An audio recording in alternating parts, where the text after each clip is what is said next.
Coucou les champions, j'espère que vous allez très bien. De plus en plus, on parle sur la toile de data engineer, data analyst, data scientist, machine learning engineer et certains parlent même déjà de prompt engineering, qui sont soi-disant les métiers high-tech les plus sexy de l'heure. Alors, je vous propose dans le cadre de cette vidéo de mieux comprendre en quoi consiste chacun de ces métiers via un projet concret que j'ai réalisé et qui va nous aider à comprendre pourquoi est-ce important de se lancer dans les métiers de la data et de l'intelligence artificielle ou encore de se reconvertir si on est déjà un développeur expérimenté. Après le générique, on est parti.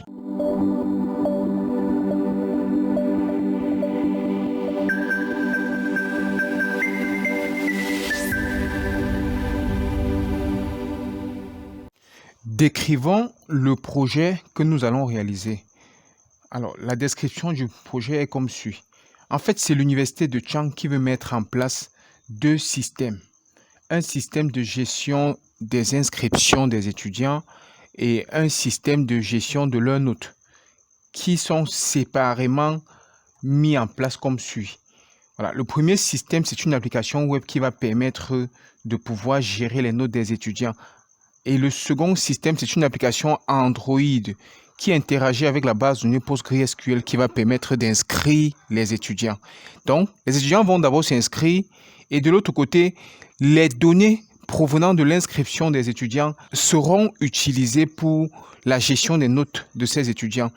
Et les deux systèmes ayant effectué la collecte des données doivent fusionner. Le data engineer qui va être embauché sera mis en place pour pouvoir comprendre les deux systèmes qui ont été mis en place, extraire des deux systèmes les données qui lui seront demandées et ces données seront à temps réel synchronisées dans un data warehouse qui sera simplement une base de données Oracle. Et dans notre entrepôt de données data warehouse, nous allons utiliser ces données pour produire des rapports. Débutons par présenter le premier système d'inscription des étudiants.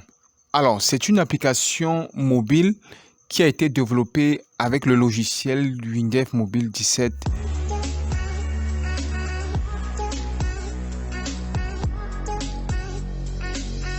Elle permet non seulement aux étudiants avec leur matricule de s'inscrire, mais aussi de payer les frais de scolarité qui sont organisés en pré-inscription, première tranche et deuxième tranche. Et par la suite, après que ces étudiants se soient inscrits, nous avons cette application qui va permettre de pouvoir gérer les notes des étudiants.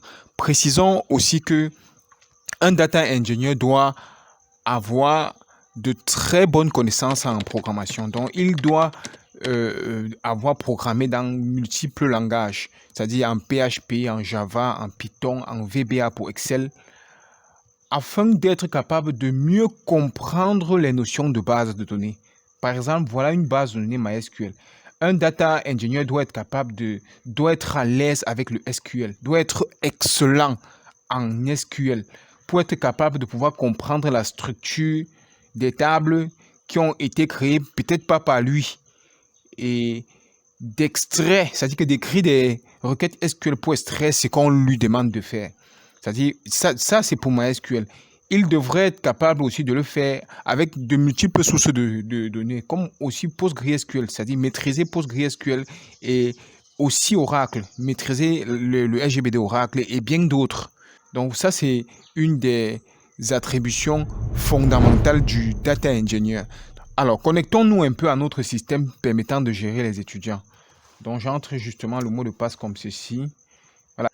Alors, donc voilà le système qui permet de gérer les notes des étudiants de l'université de Chang. Donc, non seulement ça archive les projets de fin d'études, ça gère les requêtes des étudiants, ça gère les messages envoyés par les étudiants, ça gère le calendrier, ça gère les notes des étudiants.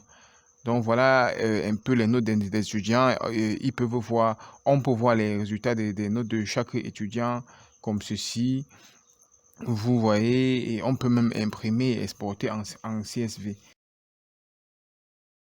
Alors, donc voilà un peu les deux systèmes qui ont déjà été mis en place.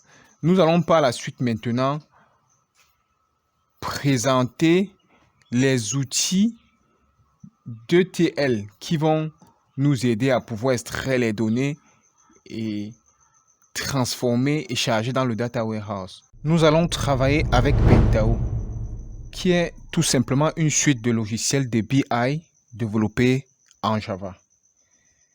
Lorsque vous avez déjà téléchargé Pentaho, qui est open source, vous dézippez cela à la racine du disque local C. Et vous avez le dossier Pentaho, comme vous pouvez le voir. Et son installation est facile, parce qu'il faut juste installer Java 8. Donc voilà le fichier. Vous installez juste Java 8. Et après avoir installé Java 8, vous créez la variable d'environnement Pentaho Java Home. Et vous la signez la valeur de Java. C'est tout. Lorsque vous l'avez fait, c'est fini. C'est un logiciel pour les développeurs qui se sentent à l'aise en Java. Il y a plusieurs outils de BI. Vous pouvez utiliser Python, vous pouvez utiliser Power BI, Apache Spark, Kafka, etc. Mais je vous conseille, si vous avez une très grande expérience en Java, d'utiliser Pentaho. C'est open source et vraiment, c'est doté d'un ensemble d'outils. C'est pas comme les autres que vous allez apprendre les outils de l'entreprise et aller apprendre les outils de l'autre entreprise. C'est all in one en fait. Voilà, je vous présente ces différents outils. Nous avons premièrement le serveur de Pentaho. Voilà ce qui rend Pentaho vraiment intéressant. Pentaho est doté d'un serveur. Ici, vous voyez BI Server, c'est le serveur pour la version 5. J'ai ici la version 5 et la version 9 de Pentaho. Donc, je vous conseille d'avoir toujours les deux versions comme ceci. Et voici le serveur pour la version 5. Voici le serveur pour la version 9. Voilà. Le serveur est lancé ici. starpentaho.bat. Donc, j'ai envoyé ceci au bureau. Comme vous voyez sur mon bureau, voici le BI Server pour la version 9 que j'ai envoyé sur le bureau, puisque c'est ce que j'utilise actuellement. J'ai déjà lancé.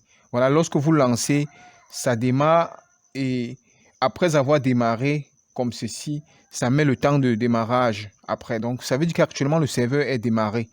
Je peux ouvrir un peu ce serveur et on voit à quoi il ressemble. En fait, il embarque un serveur Apache. Très intéressant parce qu'il embarque un serveur Apache. Tout ce qu'on va réaliser, on peut directement publier sur le serveur afin que ce soit visible. Voilà l'avantage que Pentaho a par rapport aux autres. Donc, il a un serveur qui permet de publier les rapports, de publier les transformations, de publier les jobs. Donc, lançons le serveur. Ça s'appelle Pentaho Business Analytics. Ça permet de pouvoir publier les rapports qui ont été créés et aussi créer les dashboards. Ok, pendant que le serveur se lance, je présente les autres outils. Donc voilà, on a à la base le serveur. Et maintenant, le premier outil le plus intéressant de Pentaho, c'est Pentaho Data Integration. Voici la version 5 que j'ai lancée. Voilà à quoi il ressemble. Alors, voilà la version 5. Et voici la version 9. Voilà, donc voici la version 9 de Pentaho. Et voilà la version 5. Alors, ici, après Pentaho Data Integration, nous avons Pentaho Report Designer. Voilà les deux outils les plus intéressants de Pentaho. Voici la version 5 et voici la version 9. Donc, je vous conseille d'avoir les deux versions toujours à chaque moment sur la machine. Présentons les autres outils. Les autres outils, j'ai présenté ceci et ceci. Voilà les deux outils phares de Pentaho. Ensuite, on a Schéma Workbench. Schéma Workbench directement, voici ça que j'ai déjà lancé ici. Ça permet de créer des schémas de données en 3 dimensions. Ça permet aussi même d'importer les schémas de données Mondrian et d'exécuter sur ces schémas-là les requêtes MDX. Ces schémas sont tout simplement ce qu'on appelle les cubes. Et de nos jours, on n'utilise plus les cubes puisque effectuer l'analyse multidimensionnelle est hyper compliqué. Il y a des outils que nous avons de nos jours qui permet d'effectuer l'analyse multidimensionnelle sans avoir besoin de créer des cubes. Donc, c'est un outil qu'on ne doit plus vraiment utiliser puisque à l'époque, c'était vraiment très complexe de pouvoir créer des cubes multidimensionnels. Donc, aujourd'hui, il est possible de faire l'analyse multidimensionnelle sans avoir besoin de construire des cubes. Alors, schéma Workbench pour l'analyse multidimensionnelle, Pentao Aggregation Design pour pouvoir optimiser les cubes. Donc, vous voyez, puisqu'on n'utilise plus tellement les cubes de nos jours, à quoi c'est de chercher à les optimiser. Et il y a aussi ceci qui est très important. Pour créer les métadonnées, les business models, donc nous avons Pentao Metadata Editor. Donc, ça permet de créer les business models à partir des données qu'on a extrait et on a transformé. On peut utiliser ces données pour rendre ces données très compréhensibles au niveau du business, c'est-à-dire créer des business models. Très important, Pentao Metadata Edition. Donc, nous allons utiliser principalement dans cette vidéo Pentao Data Integration et Pentao Report Designer. Notons qu'en dehors de ces outils, Pentao possède un outil puissant doté d'un ensemble d'algorithmes permettant d'effectuer le data mining. Cet outil est utilisé pour effectuer le machine learning, l'exploration des données, la création des modèles prédictifs, généralement pour les data scientists et les machine learning engineers.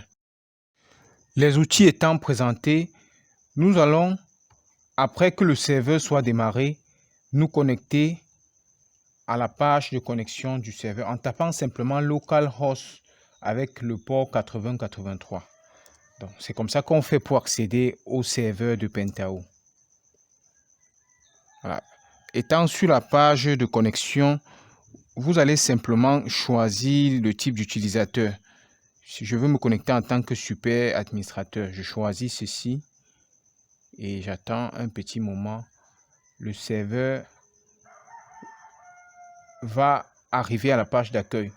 Étant ici sur la page d'accueil, ici on peut simplement créer les tableaux de bord. C'est-à-dire qu'on crée les tableaux de bord en configurant les sources de données et tout se passe dans le bouton parcourir. Dans parcourir, on voit les différents utilisateurs et leurs travaux.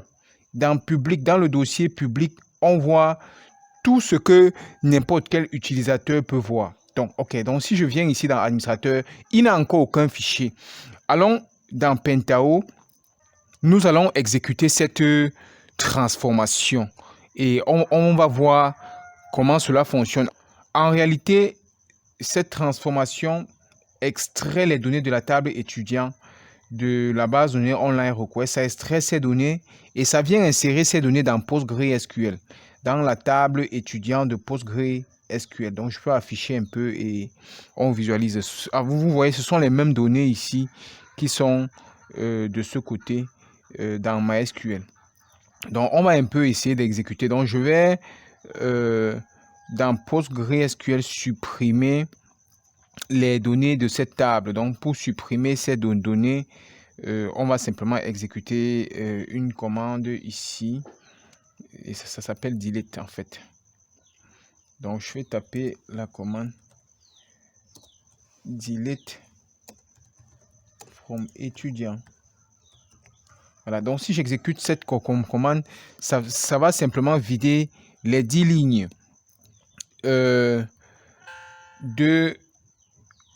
qui étaient dans la table étudiant. Si j'affiche encore, ouais, il n'y a rien.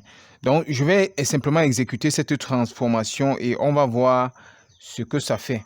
Je peux même aller du côté de MySQL, je supprime un peu cette ligne-ci. Donc, j'efface la dernière ligne là. Voilà, donc on a exactement 9 lignes. Et si je reviens ici, j'exécute la transformation. Voilà, donc je démarre. On va voir, oui, voilà, vous voyez, ça extrait les données. Si je regarde même les statistiques, ça va voir, c'est 9 lignes qui ont été extraites de MySQL et chargées dans PostgreSQL. Donc, si je reviens ici, dans PostgreSQL et j'actualise, tac, voilà les 9 lignes. Donc, ça extrait les données de MySQL et ça charge dans PostgreSQL. Ça, c'est manuellement. J'ai exécuté la commande, la transformation manuellement. Mais vous pouvez créer le job. Un job qui va... Attendez, j'ai configuré ici, qui va exécuter cela chaque 10 secondes. Ou bien vous configurez comme vous voulez, chaque jour, 2 fois par jour, vous configurez ici dans Star et ça va exécuter la transformation. Donc, d'accord, je vais faire comment? Je vais cliquer ici là pour exécuter le job. Donc, vous voyez, ça va exécuter le job et ça va tourner en boucle en exécutant le job. Alors, pour lancer le job en externe, parce que actuellement, le job est lancé en interne dans l'environnement de travail. Pour lancer en externe, on a écrit ce script et qui est tout simplement cette commande-ci qui permet de pouvoir exécuter ce job via le terminal. Le terminal. Donc, je vais arrêter le job ici en interne dans mon environnement et je vais venir simplement essayer de double-cliquer ici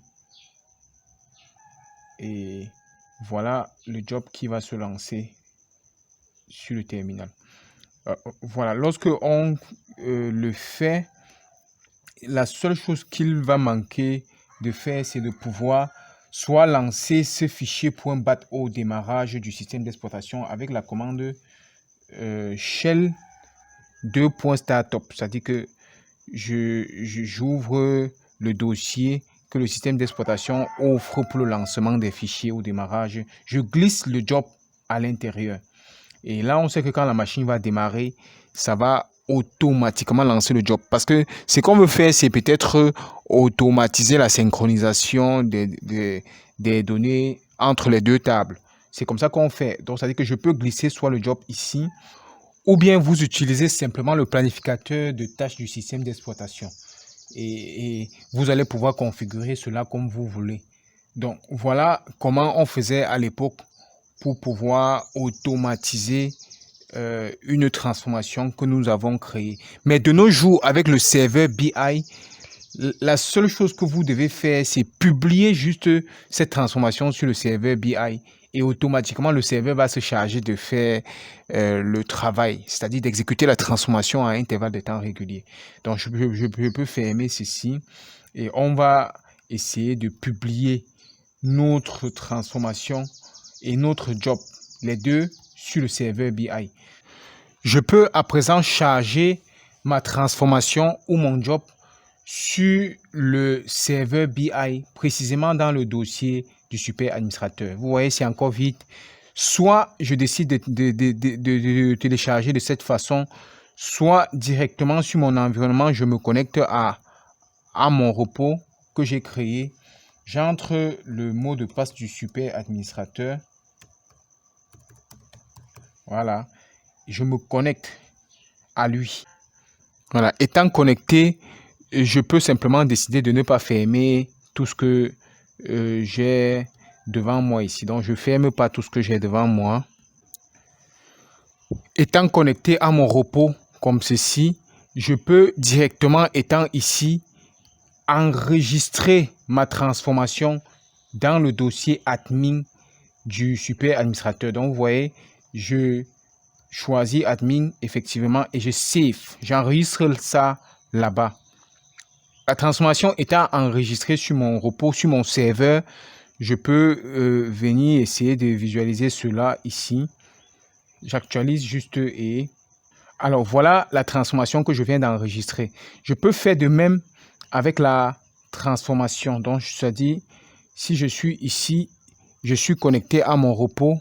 Comme on peut bien voir, je viens ici pour le job. J'enregistre directement le job en faisant CTRL S. Voilà, donc toujours dans mon... Je choisis le dossier admin et je save. Voilà. Pour vérifier, j'actualise.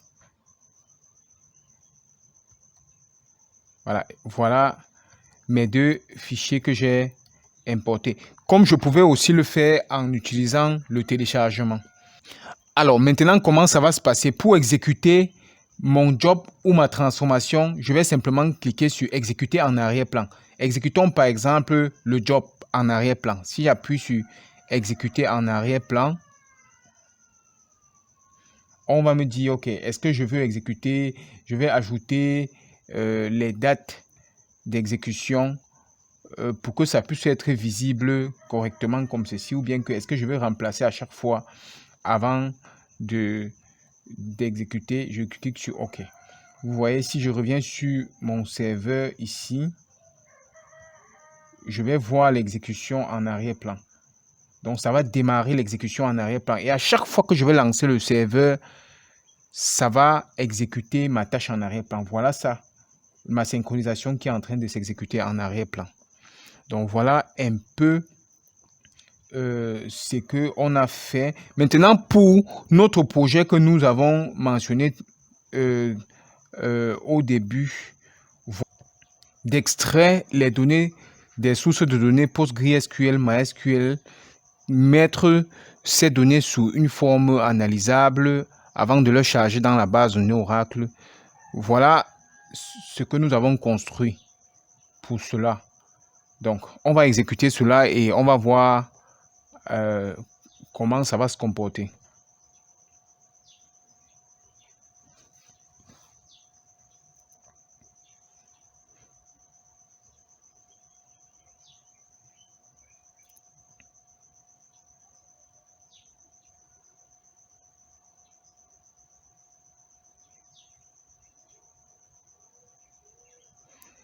Voilà, donc voilà la transformation qui est en train de s'exécuter. Et vous voyez qu'ici, là, il y a plusieurs jointures qui sont faites. Et c'est la raison pour laquelle il y a un traitement fou à ce niveau et à ce niveau aussi. Parce que vous voyez, c'est 4 flèches. C'est plusieurs jointures. Et ces jointures vont charger d'abord les données que ça aura filtrées ou bien organisées ou bien arrangées dans un fichier Excel d'abord avant que ça va quitter de Excel à Oracle. Donc pour que nous puissions avoir aussi un peu une souche qu'on peut déjà essayer d'analyser avec Excel avant de partir dans le serveur de base de Oracle. Donc voilà un peu comment cela se passe. Donc ça va créer un fichier Excel XLSX écrit à l'intérieur avant. C'est de là que ça va décoller pour aller dans Oracle. Donc ici, il y a un travail fou. C'est la raison pour laquelle vous voyez. Voilà. Donc voilà la transformation qui a parfaitement abouti. Donc si on veut regarder les statistiques ici, vous allez voir le nombre de lignes qui ont été lues et écrites dans Oracle, qui ont été écrites dans Excel. Donc voilà ce qu'on devrait faire. Et on fait de la même façon. On se connecte et on publie cela sur le serveur BI, si on veut que ça puisse s'exécuter à intervalles de temps réguliers. Donc voilà tout ce que je pouvais présenter sur Pentao. Franchement, il y aura des vidéos pour que je puisse montrer exactement comment je conçois, comment j'extrais, comment je transforme et comment je charge. Alors maintenant, nous allons passer à l'analyse. On a déjà les données qui sont sur une forme analysable. On va maintenant utiliser le logiciel Pentao Report Designer. Donc, à ce niveau, pour le Data Engineer, c'est bon. Il a compris comment fonctionnent les bases de données, MySQL. Il a compris comment fonctionne PostgreSQL. Il a écrit des requêtes pour extraire ces données. Il a conçu le schéma qui va pouvoir extraire cela et qui va charger de l'autre côté sur Oracle. Donc, voilà pour le Data Engineer. Pour le Data Analyst maintenant, il va utiliser son outil. Il va utiliser Pentao Report Designer. Voici la version 5 et voici la version 9 pour pouvoir produire des rapports sur les données qui ont été pré-transformées. À présent, c'est au tour du Data Analyst d'entrer en jeu.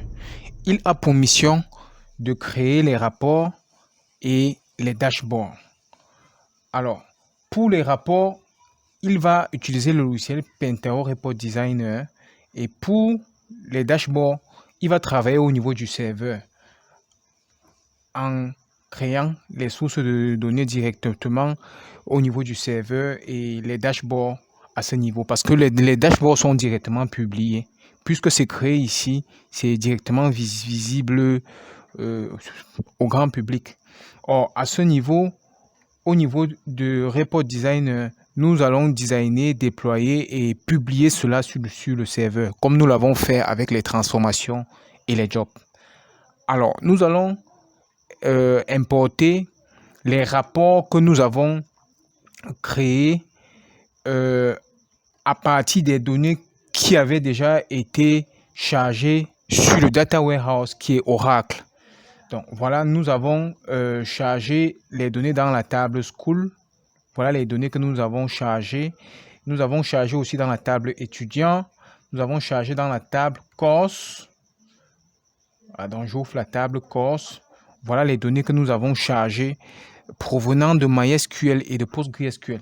Et enfin, nous avons chargé encore les données dans la table Mac.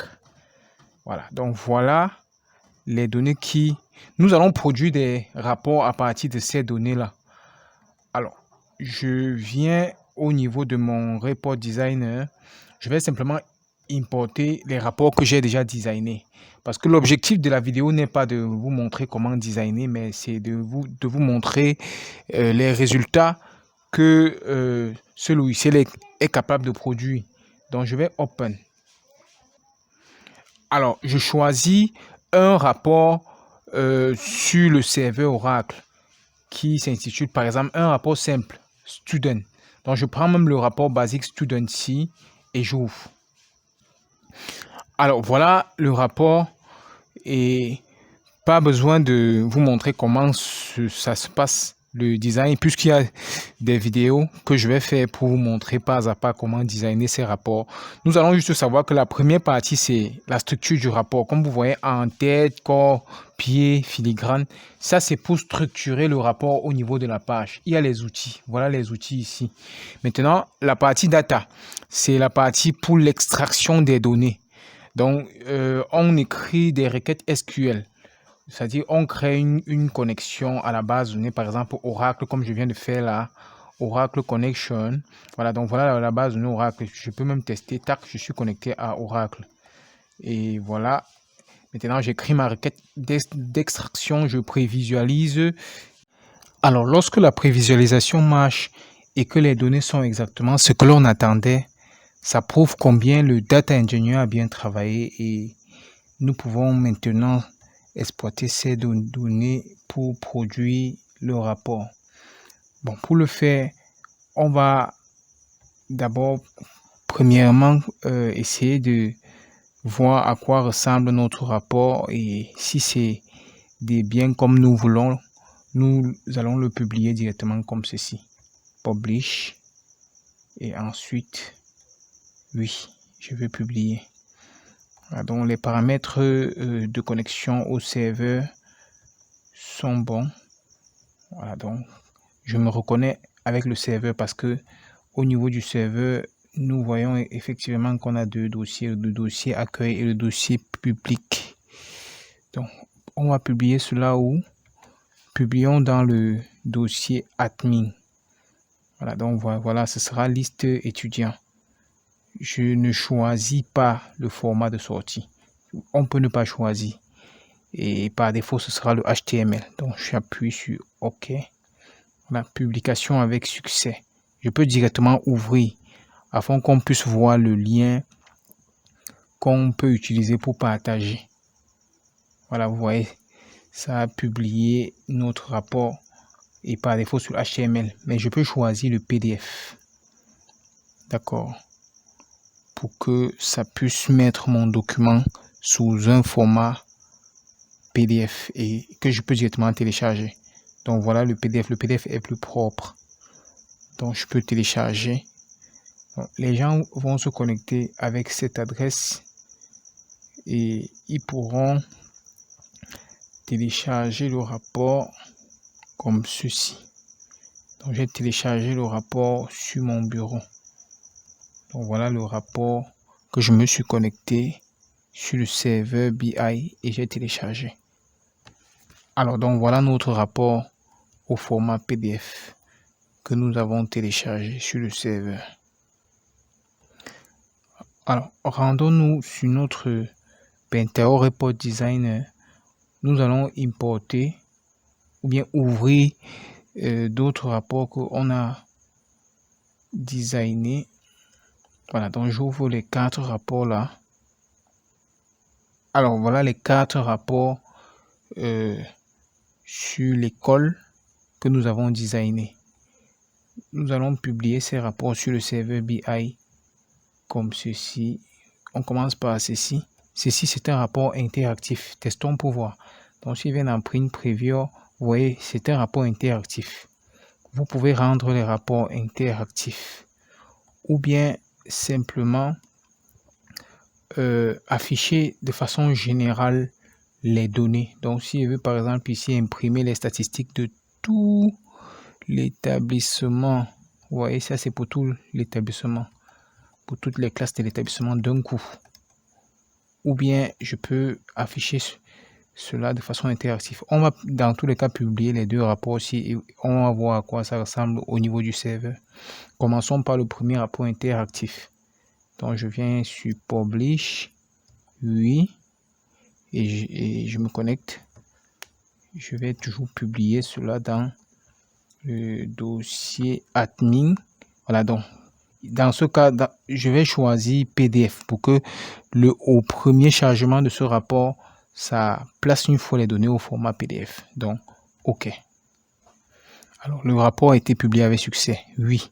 Pour ouvrir le rapport directement en ligne, vous voyez, ça me donne le lien. Quand je cherche à partager un rapport, c'est comme ça que c'est cette adresse-ci qui est fournie. Voilà, donc voilà mon rapport interactif. Et par défaut, le type de sortie, c'est PDF comme j'ai choisi. Vous voyez, c'est parfait. C'est interactif. Ça, c'est pour la 6e. Voilà les statistiques de la classe de 6e. Si je vais choisir pour la 4e espagnol, par exemple, tac, ça charge pour la 4e espagnol.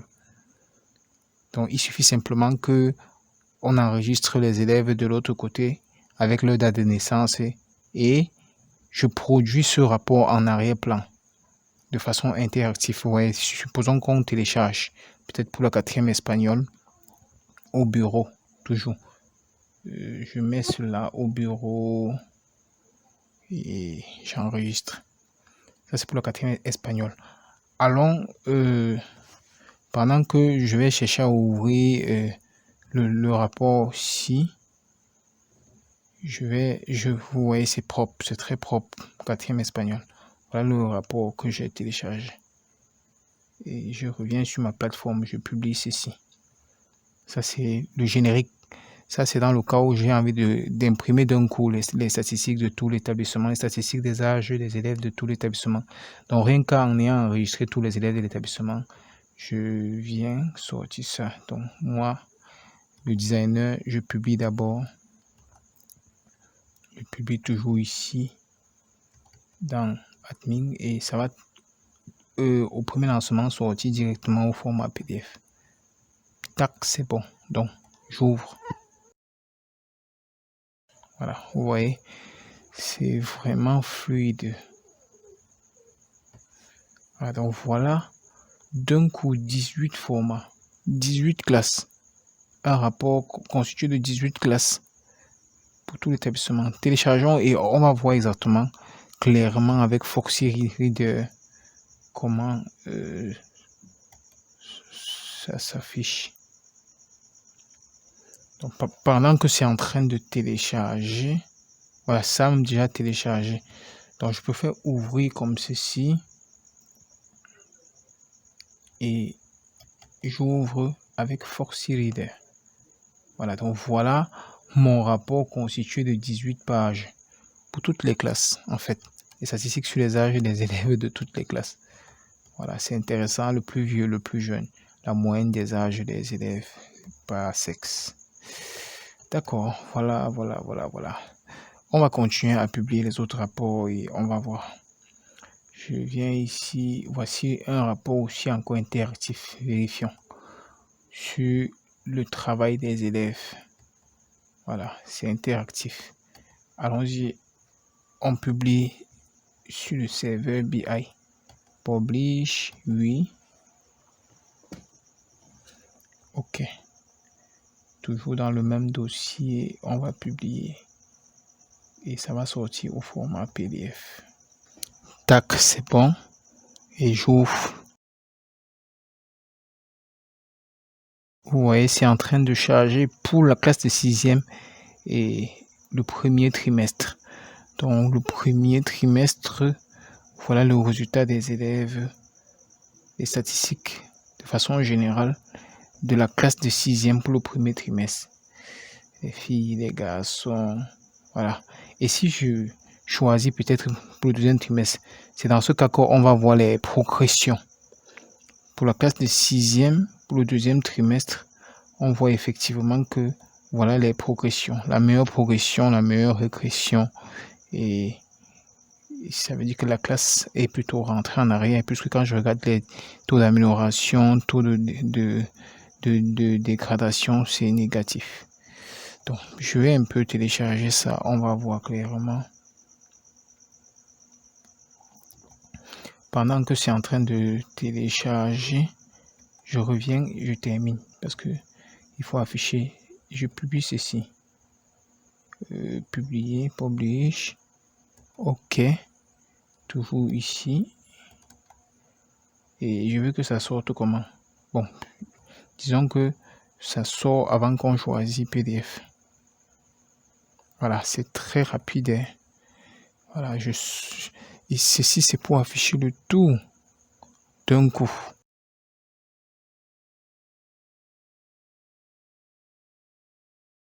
Wow, très bien. Je vois que c'est beaucoup de pages. C'est beaucoup de pages, c'est beaucoup de pages. Voilà, donc je vais préférer afficher cela au format PDF. Pendant que c'est en train de charger l'affichage au format PDF, je vais ouvrir le rapport précédent. J'ouvre le rapport précédent. Voilà, donc voilà le rapport précédent pour le deuxième trimestre que j'ai téléchargé sur le serveur. Maintenant, le rapport, c'est 46 pages. Ça, c'est pour tout l'établissement d'un coup. Tac, j'enregistre. Et c'est tout bon. Ouais, bon, c'est téléchargement en cours parce que c'est quand même 46 pages. Donc, c'est tout ce que je souhaitais à vous présenter concernant le reporting et le dashboarding pour les data analysts. Alors, voilà en gros ce que je souhaitais présenter dans cette vidéo concernant les différents métiers qui sont les métiers tendance de l'heure. Nous avons à la base le software ingénieur qui a pour rôle de collecter les données. Et ensuite, on a le data engineer qui a pour rôle de pouvoir récupérer ces données, arranger et mettre dans un data warehouse. Ensuite, le data analyst qui a pour rôle d'analyser les données et de produire des dashboards, des rapports dynamiques, interactifs. Et par la suite, on a le data scientist et le machine learning engineer qui vont utiliser ce logiciel pour pouvoir mettre en place des modèles prédictifs. J'espère que cette vidéo vous a plu. Nous allons parler dans la prochaine vidéo de Python, de Power BI, de Kafka, de Apache Spark, tous les autres outils tendance qui permettent de faire la même chose. Merci de votre aimable attention. À la prochaine.